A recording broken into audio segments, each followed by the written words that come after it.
VeChain, c'est un projet beaucoup plus réaliste que la majorité des projets de blockchain. Il vise différents marchés, de l'intelligence artificielle avec l'Internet des objets au développement de l'utilisation des smart contracts. Mais le cœur du projet est à l'heure actuelle la création de solutions pour le commerce international, de la gestion de la chaîne d'approvisionnement à l'amélioration des infrastructures de transport existantes. Le marché de la contrefaçon, un des principaux marchés auxquels s'attaque VeChain à l'heure actuelle, pèse pour plus de 1000 milliards de dollars par an. On comprend donc bien pourquoi des entreprises de luxe comme LVMH ont conclu des accords avec VeChain pour faciliter l'authentification de leurs produits. Dans la vidéo du jour, je vais vous faire une présentation générale du projet en me concentrant principalement sur les solutions de logistique qu'il développe actuellement. Bonjour et bienvenue sur Cryptomania. Si vous êtes un investisseur dans les crypto-monnaies ou que vous souhaitez y investir, n'hésitez pas à vous abonner pour ne rien manquer des différentes actualités et des présentations de projets crypto. VeChain s'est concentré sur des cas innovants d'utilisation de la blockchain. Débuté en 2015, le projet vise à développer des applications orientées pour les entreprises, principalement dans les domaines de la logistique et de la sécurité des chaînes d'approvisionnement. En 2018, ils lancent leur propre blockchain, VeChain Tor, et l'écosystème VeChain a alors pu migrer depuis la blockchain Ethereum où il était initialement implanté. À la tête de ce projet, on retrouve Sunny Lu, ancien CTO de Louis Vuitton China, c'est-à-dire directeur de la section technologique de Louis Vuitton. Ce projet, bien que constitué d'un grand nombre de Chinois, a été établi à Singapour, où la juridiction est plus favorable aux crypto-monnaies. Mais VeChain, c'est quoi? C'est une plateforme de blockchain publique qui s'est spécialisée dans l'utilisation de la blockchain pour optimiser le commerce international. En particulier, il se développe dans l'agroalimentaire, dans le pharmaceutique et dans le luxe, comme nous allons le voir par la suite. Grâce à la technologie blockchain, il leur est possible de traquer les différentes étapes de la production à la distribution en passant par le transport d'un produit. Le marché visé par VeChain est, comme vous l'aurez compris, quasiment infini. En 2019, le seul commerce de produits agricoles représentait 1800 milliards d'euros à l'échelle mondiale. 8 milliards. Le commerce de produits manufacturés représente, lui, plus de 13 000 milliards d'euros. En clair, les montants qui transitent dans le commerce international sont astronomiques. Avec l'internationalisation du commerce, le client ne connaît plus l'origine du produit et peut facilement se sentir lésé. En plus, les différents scandales dans l'agroalimentaire en particulier nous amènent à nous inquiéter et nous interroger sur les produits qu'on consomme. Avec la technologie blockchain, on aurait une bien meilleure traçabilité des produits qu'on achète. Toutes les étapes de la production seraient inscrites sur la blockchain et simplement en scannant un QR code qui se trouve sur l'emballage, le consommateur aurait accès à l'ensemble des informations concernant un produit, de sa production à son conditionnement puis à son transport. Pour mieux comprendre le projet VeChain, rien de tel que de prendre 3 exemples de cas d'utilisation de la blockchain pour mieux comprendre l'impact potentiel qu'elle aura sur le commerce international. Lutter contre la contrefaçon. Une des grandes problématiques auxquelles fait face le marché du luxe est celui de la contrefaçon.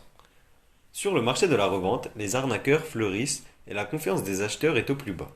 Ces arnaques contribuent également à dénigrer l'image de marque et à faire chuter la valeur perçue qu'elle dégage.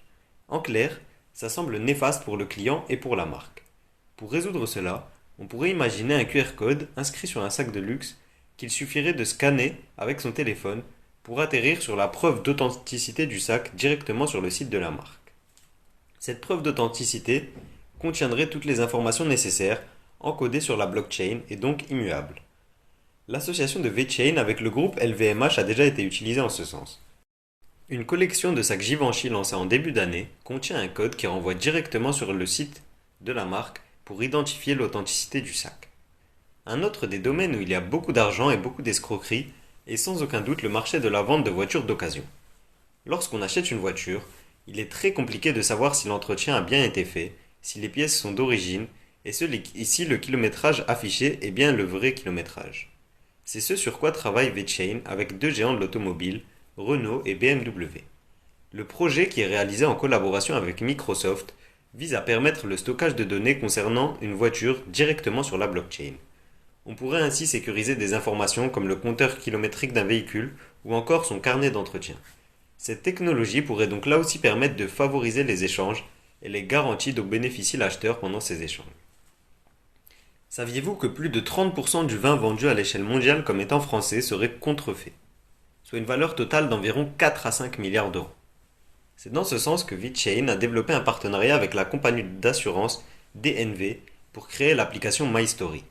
Avec l'application MyStory, le producteur et les distributeurs inscrivent toutes les informations cruciales concernant un produit directement sur la blockchain de manière irréversible. Il est alors possible pour un consommateur de directement scanner le QR code inscrit sur la bouteille pour connaître tout son historique, de la provenance du raisin à la date de production de la bouteille.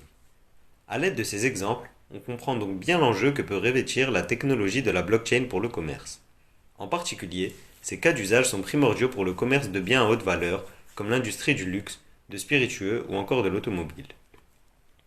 Après avoir vu certains des nombreux cas d'utilisation de la blockchain VeChain, intéressons-nous aux tokens. VeChain, contrairement à beaucoup de blockchains, repose sur deux tokens. Le VET, qui sert à investir sur le projet VeChain et à bénéficier de droits de gouvernance sur le projet, et le VTHO, qui peut être généré en stackant des VET et qui sert à payer des frais sur la blockchain. L'utilisation de ce modèle, qui repose sur deux tokens, leur permet de maintenir des frais de transaction relativement bas puisqu'ils ne sont pas directement liés à la volatilité du token VET. De plus, elle permet aux personnes qui possèdent des tokens VET d'utiliser la blockchain gratuitement. En effet, les propriétaires de VET peuvent générer des intérêts en VTHO directement depuis le wallet VeChain. Cette possibilité d'obtenir des VTHO en stackant des VET devrait augmenter la demande en VET si le réseau s'étend et qu'il a de plus en plus d'utilisateurs. Ainsi, plus le réseau est utilisé, plus le token VET est utile et plus son cours augmente. Le nombre maximum de tokens VET est limité à un peu moins de 87 milliards de tokens. Le nombre maximum de VTHO est quant à lui régulé en fonction de l'utilisation de la blockchain, mais il n'a pas de nombre limite. Voyons maintenant le fonctionnement de la blockchain. VeChain repose sur un processus de validation des transactions peu connu, le Proof of Authority. Ce processus est similaire à un Proof of Stake en plus centralisé.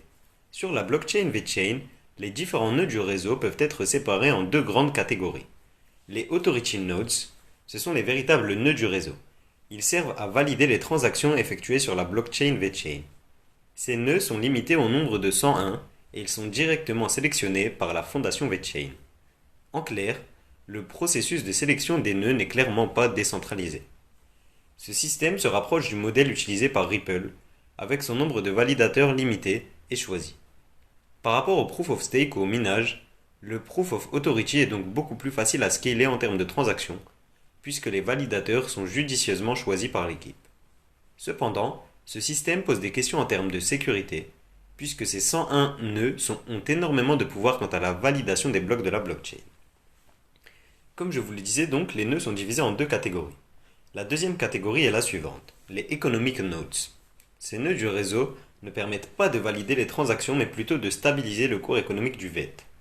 En échange, les personnes ayant placé leur VET reçoivent des VTHO, la monnaie qui sert à payer des frais sur la blockchain VeChain. En raison des limites du système de Proof of Authority actuel, l'équipe à la tête du projet VeChain a décidé de travailler sur un Proof of Authority deuxième version qui gère mieux les problématiques de sécurité. Cette deuxième version devrait être testée au cours de l'année 2021. Le projet VeChain brille par les partenariats qu'il a déjà conclus. Cependant, tous n'ont pas la même valeur, et j'ai donc décidé de me concentrer sur deux des partenariats de VeChain pour vous aider à mieux comprendre l'ampleur de ce projet. Premièrement, une des spécificités du projet VeChain est sans aucun doute sa proximité avec le gouvernement chinois. Ce gouvernement, qui a sa propre notion de liberté, pourrait se révéler un allié de taille pour le projet VeChain, puisque la Chine est la première puissance commerciale mondiale. De plus, bien avant l'épidémie actuelle, le gouvernement chinois avait conscience des problèmes des chaînes agroalimentaires nationales. En effet, on voyait régulièrement des cas de lait infecté par exemple. C'est pourquoi le gouvernement chinois a rapidement compris l'utilité de la blockchain VeChain et en a fait un des projets au cœur de la politique de développement technologique du pays. Deuxièmement, l'accord qui est un peu l'accélérateur du développement de VeChain, c'est l'accord conclu avec le cabinet d'audit PwC. Ce cabinet d'audit a investi dans le projet et apporte des clients régulièrement à VeChain. Par exemple, les deux géants de l'automobile Renault et BMW auraient été recommandés à VeChain par PwC. Alors que la concurrence d'autres projets blockchain est faible à l'heure actuelle, VeChain compte nombre de concurrents parmi les entreprises technologiques traditionnelles. Parmi ceux-ci, on peut citer par exemple IBM, IBM qui s'est associé au géant du transport maritime Maersk pour créer un projet de blockchain qui a déjà signé un contrat avec plus de 100 entreprises pour sécuriser le transport de leurs marchandises. Ça sera donc un concurrent de taille pour le projet VeChain dans les prochaines années. Pour finir, j'aimerais vous rappeler que je ne suis pas conseiller d'investissement et je vous invite à croiser vos sources. Ne prenez pas des décisions avec une seule vidéo. En tout cas, si cette vidéo vous a plu, n'hésitez pas à liker et à vous abonner, ça m'aide à développer la chaîne. Si vous voulez en apprendre plus sur l'univers des crypto-monnaies, vous pouvez aussi me suivre sur Instagram, le lien est en description. N'hésitez pas à me dire en commentaire si vous souhaitez que je vous fasse une vidéo sur les opportunités qui s'offrent à VeChain sur le plan pharmaceutique avec la crise sanitaire actuelle, ou que je vous donne mon avis sur le prix de cette crypto-monnaie.